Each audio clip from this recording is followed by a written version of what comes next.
Coach, how would you best summarize that game? A lot of ups and downs, a lot of runs, a lot of adversity that we fought through, which I like for what our guys did in that situation, regardless of the circumstances, they continue to fight through. That's the resiliency of this group, the toughness of this group. Did not come out on the other end of it, but our ability to continue to fight regardless of what was happening. And again, give Boston credit. They did what they were supposed to do, take care of home court. Jamahl, what challenges did your team face defending without fouling tonight? I'm not the one to answer that question. I promise you I can't answer that one right now. I think there were some things that you'd like to look at and say differently. I'm not one to complain about any of it.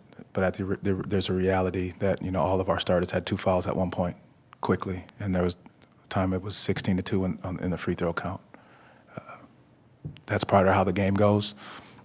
And that's what we got to learn to push through and fight through, and that's what these guys did. Now, when we get to the free throw line, we got to knock them down too. Can't miss 9 in a 9-point game. Looking at Boston with Tatum out, they went big with Horford. What effect did the size that Horford and Porzingis provide, especially with the kind of switching that you guys are trying to do to limit three-point shooting?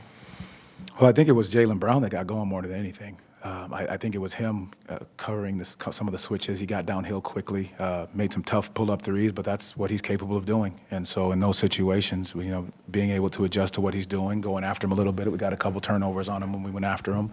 But again, I don't know if it was that much of them going big, other than, we knew that somebody was going to step up, and it happened to be Jaylen in the situation.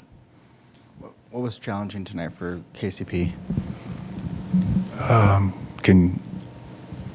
He shot over for 6 from 3. I'm just curious how you get more shooting from him in Game 3. I think, he's defending his tail off, running around, flying around. I mean, they're running him off the line. They're flying at him, highly contested shots. And I think, his ability to keep finding it, keep stepping into it the same way that we know he can. Coach, what stood out to you about Anthony Black's performance and 11 points? And how do you want to see more production from your bench as you get back to Orlando? Just aggression. When they step into that game, you gotta walk in there fearless. You got to walk in there understanding exactly the moment that you step in the game, it's about attack mode. Defensively, you got to be ready to pick up full court, make them turn, make them have to make adjustments. And then offensively, when you get that ball off the glass or the rebound or a stop, we got to look to push that out and get on the break and play a lot faster with a lot more pace. What did you think of the team's pace in this game? It felt like you guys were trying, kind of forcing pace into the game early on, but you obviously score a few more points. Get maybe some of the shots you wanted. What did you think of the way that the team attacked on offense? I loved our aggression. I really do. You look to get to the paint 36 times, 46 points in the paint. The ability to get downhill. Could we play faster? Absolutely. I think we can definitely get downhill more, and I think that's what we're going to have to continue to look at doing, because they do a great job of loading up. But if we can play before their defense is set, before they get to the switching, the matchups, the zone, all those things that they're doing to keep you off balance, you do that before the defense is set is very important for us. Jamahl, is there anything you can pinpoint as to why you guys have struggled in the third quarter in these first 2 games? I think we come out, we got some great looks early. They didn't drop, and a lot of those allowed them to get early, easy transition baskets. And I think that's something that we got to continue to look at. When those shots don't fall early, we got to make sure that we're still digging in on the defensive end. Long shots were long rebounds, and they were able to get out. But again, we'll dissect it, look at it again on film, and be ready to go. It seemed like Bitadze gave your team a boost there. Why not continue to go with him there, even though he had played almost 8 straight minutes?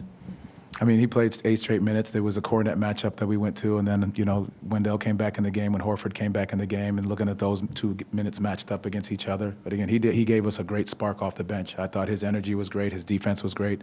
Again, we got to do a better job as a whole group of defending without fouling. As strong as your team typically is as a defensive rebounding team, what are you seeing on your defensive board here? Offensive rebounds, for long shots equal long rebounds. Again, they got up 37 threes, and I think 4 or 5 of those were coming off of the offensive rebound. So our ability to finish out possessions, knowing those shots are coming off long, we've got to do a better job there. Your team fell down 0-2 last year against Cleveland, 0-2 tonight. Just why do you feel like your team can tie it again in the first round? You just said it, because we've done it before, and we could take it one game at a time. Boston, they did exactly what they were supposed to do. They took care of home, and it doesn't become a series until the home team loses. What do you think hasn't clicked for Franz from three the first two games? I think he's getting good looks. I really do think he's getting good looks. And again, you got to give Boston credit for how they're defending. They're flying at guys, flying you off the line, running the bodies, speeding you up. You give credit to their defense. Again, we're getting the looks that we need, but we just have to continue to trust. Paolo has another big scoring game, kind of filling up the box score. How important is his presence and the gravity that he creates with his scoring, and what does it say about him that in his second playoffs he's continuing to kind of be comfortable in these kind of scenarios and settings? It's who he is. He's a winner. He's trying to find ways. He's trying to find ways to do whatever he can, not coming out of the game in that fourth quarter, just because of how bad he wants to go take this game, and understood exactly what we were capable of doing. A lot of things have to fall in place in those situations, but this young man is doing whatever he can for this team in order to put us in the position to be successful and to win games. How encouraged are you going forward by the fact that you guys only committed 7 turnovers tonight? Very, very, very encouraged. Our ability to take care of the basketball is what we talked about last game. 15 turnovers for 24 points. Again, our ability to do all of these things now is going to be very important, to do it all without fouling. Putting them on the line 33 times. We've got to be better there. Regardless of how that whistle's being blown, we've got to do a better job of showing our hands and being protective. Now, do we love the way it goes? No, but you got to find a way to adjust to exactly how that game's being called. Coach, you talk about defending without fouling, but that's 2 games in a row that you hold the Celtics below, their scoring average. Does that give you some confidence going on? It does. I think that it's the small margin within this game. They go on the quick run that, puts us behind it a little bit. We get into the bonus early. You've got to change the way you're bumping guys in and out. So we've got to be a lot more diligent in how we're trying to defend and show our hands early, whatever it is, whether we like the way the whistle's going or not. We've got to make sure that we adjust to how it's going. And last year, when you guys went home, offensively, you exploded. Mm-hmm. Can atmosphere impact offense? I think for this group, absolutely. I think our crowd is one of the best in the league, and they're going to be behind us, supporting us, and that energy at the Kia Center is going to be something that we're going to need as we move back home, to be able to take care of home. Jamahl back here.